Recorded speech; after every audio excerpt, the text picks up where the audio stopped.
So what do when you take the lovable villains and mystical realism of Hellboy and you smush it together with the also lovable villains and over-the-top theatrics of Suicide Squad, and you plop that all down together into the over-the-top heaven versus hell grimdark aesthetic and alternate history of Trench Crusade?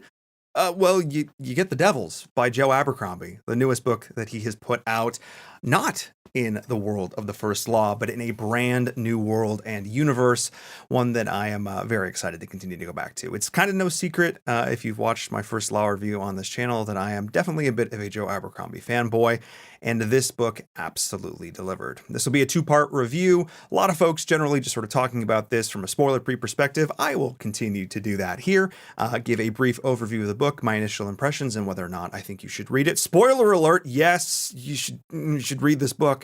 And then I'm going to talk a little bit, there's not too much, maybe some of my thoughts about where he could potentially take this series, some thoughts on sort of where this could go, overall the ending, and some things like that for folks who now are starting to read it. I know they sent out, ARC reviews for this months and months ago, but I'm just kind of curious to talk about it a little bit more in depth, especially, there are a lot of twists and turns towards the end. And I want to give my thoughts on it because I thought it was extremely well done. If you're a fan of this kind of content, I'm going to be putting out a ton more World of the First Law content here on this channel. Be sure to hit that like and subscribe button. All things sci-fi and fantasy here, and lit RPG, all that sort of good stuff. All right, let's talk about it. Let's talk about The Devils. So what is it? I gave you a little bit of a brief overview at the top, but if you're familiar with the Hellboy IP, it's kind of that. It's basically this idea that in this alternate history of Earth, magic is very much real. Like I said, sort of the mystical realism, sort of like the ideas of things like werewolves and vampires and witches and sorcerers. All these things are real. And they have impacted a past version of Earth, where there is a version of what we would call Christianity. It's definitely inspired by Christianity, but the saved essentially functions the exact same way, except the savior in this case was a woman, and the church has been having problems ever since. Definitely taking some inspirations from reality in that regard. But it follows one Brother Diaz as he's sort of summoned to have a meeting with the Pope. What they don't tell you about this at the start of the book is the Pope is 10 years old and probably the most powerful magic user in the world, I guess. And he goes in, to the church, the sort of the seat of holy power, and ends up being put in charge of a group of, devils. And again, very similar to if you've experienced Hellboy, the sort of young, fresh recruit. He has no idea why he's there. He was functionally a librarian. He didn't want to be a priest in the first place. And he finds himself in charge of a werewolf, a vampire, a necromancer, an elf, who in this world, elves are like murderous cannibals, which we love, and all sorts of manners of, not fun individuals. I think that's basically the whole cast at that point. And basically set on a task, on a mission, to put a street urchin on the serpent throne of Troy. Yes, that Troy. Yes, Atlantis also exists in this world. Again, alternate history. This is definitely, I mentioned Grimdark off the bat. It is not grim. Like, the world could be grimdark, and the setting could be grimdark, and it's not like an overtly happy ending, but it's also not the soul-crushing despair that you would experience reading the First Law trilogy. It's definitely a step up on the happiness spectrum for Joe Abercrombie. That's for sure. While there are still epic moments, I think more than anything, if you take one thing away from this review, if you want to read a book and laugh, this is the book for that. This is, I think, Joe Abercrombie at his best. This is the funniest book I've read, maybe ever. DCC might be up there, like that one. You can see it over my shoulder. That might be the only book that has made me laugh out loud as many times as this one. I feel like more ways than I can possibly describe, Joe Abercrombie has fallen into his writing style. He's found what he is good at, and he has honed his craft to a razor's edge. There are so many small turns of phrases or a sentence that he'll use in sort of even one part on a page, and then he'll like reuse it, but in a slightly different context further down. And just the way that the wordplay and the back and forth and the mental asides are fantastic, because this is a 6 POV book.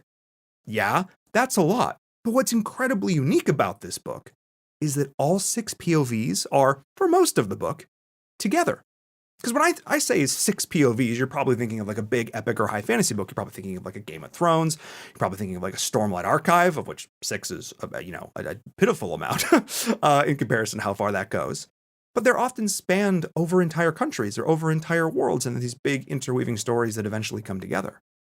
No, instead, for basically the whole book, these are 6 characters that are together the whole time. And seeing different experiences through their different lenses gives you so much in-depth views of how their characters are. And I think Joe Abercrombie is maybe one of the best, if not maybe the best writer today in writing in fantasy and when it comes to character progression and character arcs and character growth.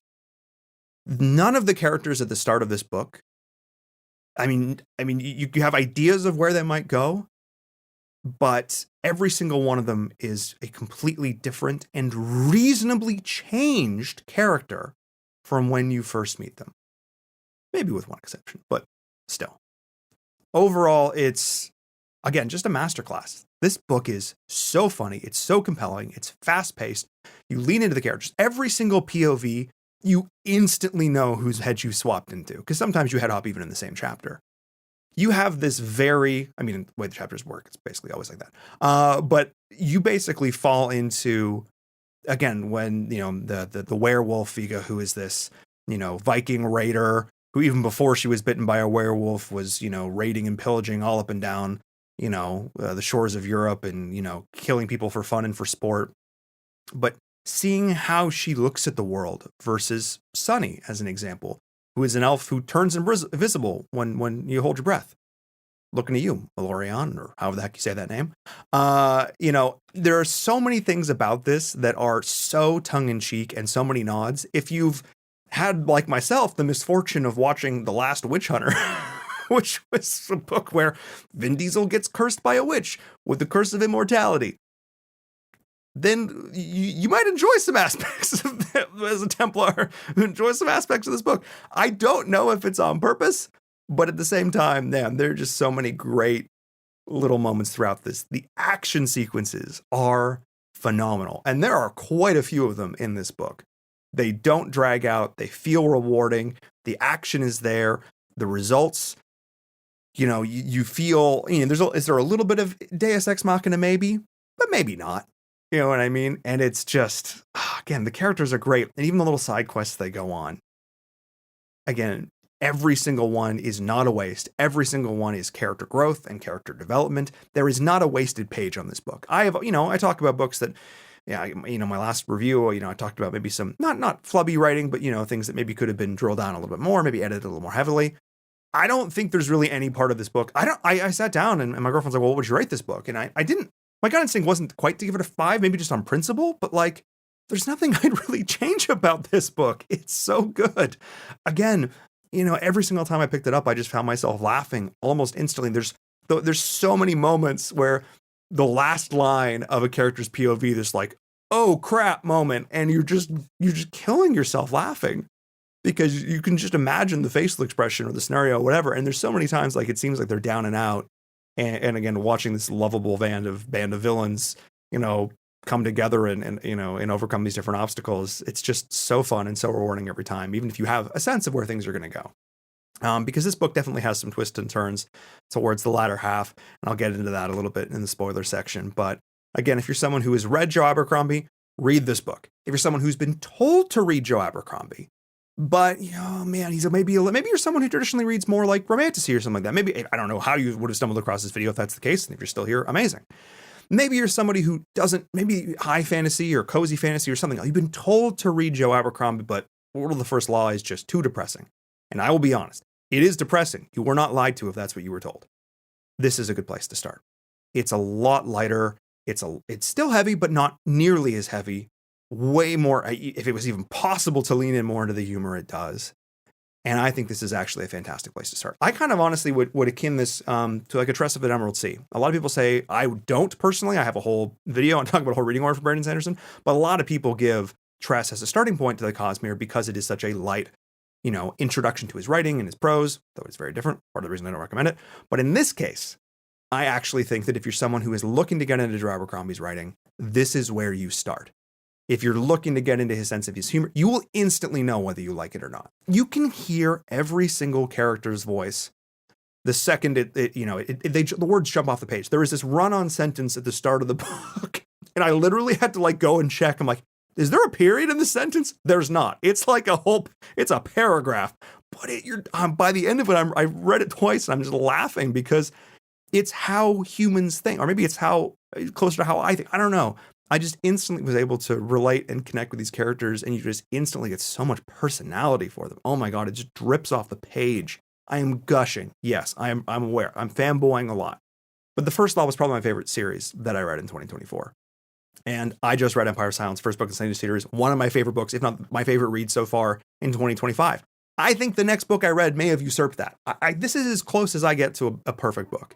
It is really just that good. And apparently not the first we are going to get in this series. Apparently the start of a trilogy. I've heard that through the grapevine. I don't know if that's true. This book could live as a standalone, I think, but I think is set up very well as the start of a series. And that's where we're going to get into spoiler territory, because I'm going to talk about where I think this could possibly go. I'm really interested and really curious, again, for those who have read it, who are curious again on the person's thoughts. Now, let's get into it now. Spoiler territory.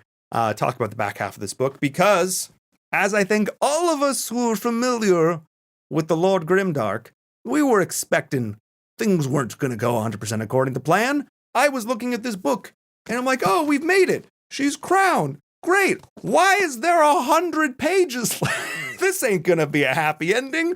Everybody's still alive. I know, Joe Abercrombie. We're in for some shit. All right? I knew where this is going. Now, for the record, I thought I was close. I was close. The second we meet Eudoxia and all this kind of stuff, I'm like, okay. I thought that Duke Michael may have actually been the eldest son, and it was like a double blind, and he was actually Arcadius. And Eudoxia was, I kind of immediately grasped that I think the soul swapping was a success, and that was her, in Severa, her body. So I was right about that. No, Duke Michael's just a dick. Killed his sister, was gonna marry his other sister, even though he wasn't aware. And of course, working with the papacy to, instill himself on the throne, continuity, whatever.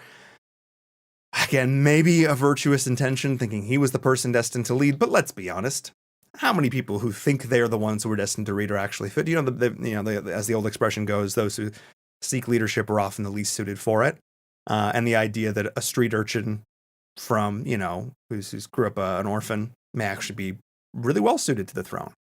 But what's so funny about this book is like the nods to things like My Fair Lady. I mean, that's hilarious. I mean, that's a movie that I grew up watching as a kid. This whole idea that she's being trained in, decorum by a vampire, and history by a necromancer, learning her writing from a priest, learning combat from a Templar. I mean, all of these things are so good. And they're kind of like a known trope, the whole like villain with a heart of gold who teaches you something great. I don't know. I thought it was, again, it leaned into so many things that are known and expected, but just did it so beautifully that I didn't care. Again, literally cursed by a witch, a Templar cursed by a witch with immortality. I'm not saying I pictured Thor, I'm not saying I pictured Jacob as Vin Diesel. I didn't. More Jeremy Irons in Kingdom of Heaven, if I'm being honest. But still, it has to be a coincidence, right? Like, it has to be. Obviously, you learn at the end that the witch was his lover, but still, I mean, again, that's got to be explained at some point. But the whole idea that through all this, you learn that Alex isn't actually the daughter. I mean, that was not a reveal I was expecting. There's so many times where when you meet him, it's like, it's too good to be true. It must be, all this kind of stuff. Wow, no, she actually is. Okay, all right. And you go through it.